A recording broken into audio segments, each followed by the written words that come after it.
ಇದು ಆಕ್ಚುಲಿ ನೀವು ಹೇಳಿದಾಗೆ ಆ, ಈ ಪೋಸ್ಟ್ ಸ್ಟ್ರೋಕ್ ಡಿಪ್ರೆಷನ್ ಅಂತ ಆಗ್ತದೆ. ಓಕೆ.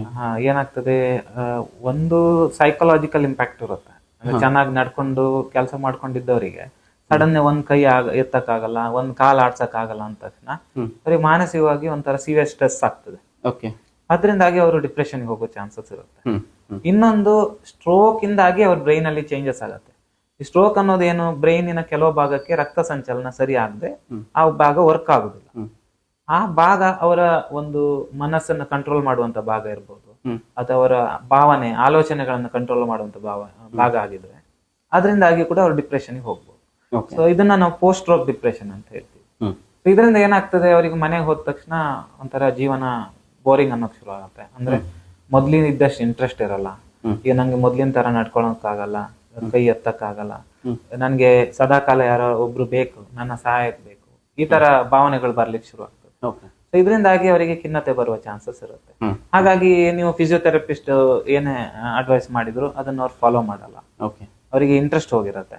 ಸೊ ಡಿಪ್ರೆಷನ್ ಇಂದ ಸೊ ಇದಕ್ಕೂ ಕೂಡ ಟ್ರೀಟ್ಮೆಂಟ್ ಇದೆ. ಇದನ್ನ ಅವ್ರನ್ನ ಕರ್ಕೊಂಡ್ ಬಂದ್ರೆ ಅವ್ರಿಗೆ ಸರಿಯಾದ ಮೆಡಿಸಿನ್ ಮತ್ತೆ ಕೌನ್ಸಿಲಿಂಗ್ ಮಾಡಿದ್ರೆ ಅವ್ರು ಇಂಪ್ರೂವ್ ಆಗಿ ಮತ್ತೆ ಮೊದ್ಲಿನ ತರನೇ ಈ ಫಿಸಿಯೋಥೆರಪಿಸ್ಟ್ ಅಥವಾ ಡಾಕ್ಟರ್ ಅಡ್ವೈಸ್ ನ ಫಾಲೋ ಮಾಡ್ತಾರೆ.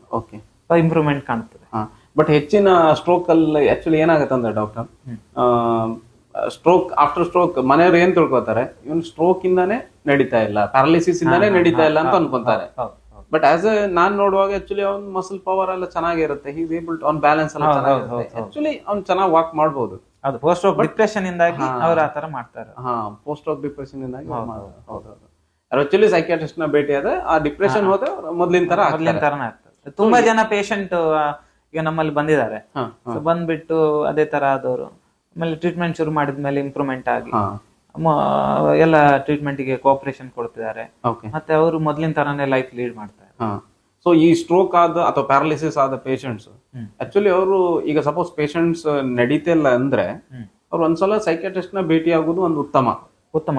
ಈಗ ಸಪೋಸ್ ಫಿಸಿಯೋಥೆರಪಿಸ್ಟ್ ಬೇರೆ ಡಾಕ್ಟರ್ ಅವರಿಗೆ ಕೊಡುವಂತ ಟ್ರೀಟ್ಮೆಂಟ್ ಕೊಟ್ಟಿದ್ದೀವಿ, ಅವರ ನೀವು ಹೇಳಿದಾಗ ಮಸಲ್ ಪವರ್, ಅವರ ದೇಹದ ಇದು ಎಲ್ಲ ಶಕ್ತಿ ಎಲ್ಲ ಸರಿ ಇದೆ, ಆದ್ರೂ ನಡೀತಾ ಇಲ್ಲ ಅಂದಾಗ ಸ್ವಲ್ಪ ಮಾನಸಿಕವಾಗಿ ಕುಗ್ಗಿರ್ಬೋದು, ಅವರಿಗೆ ಮಾನಸಿಕವಾಗಿ ಖಿನ್ನತೆ ಆಗಿರ್ಬೋದು ಅಂತ ತಿಳಿದು ಡಾಕ್ಟರ್ ಹತ್ರ ಕರ್ಕೊಂಡು ಹೋದ್ರೆ ಟ್ರೀಟ್ಮೆಂಟ್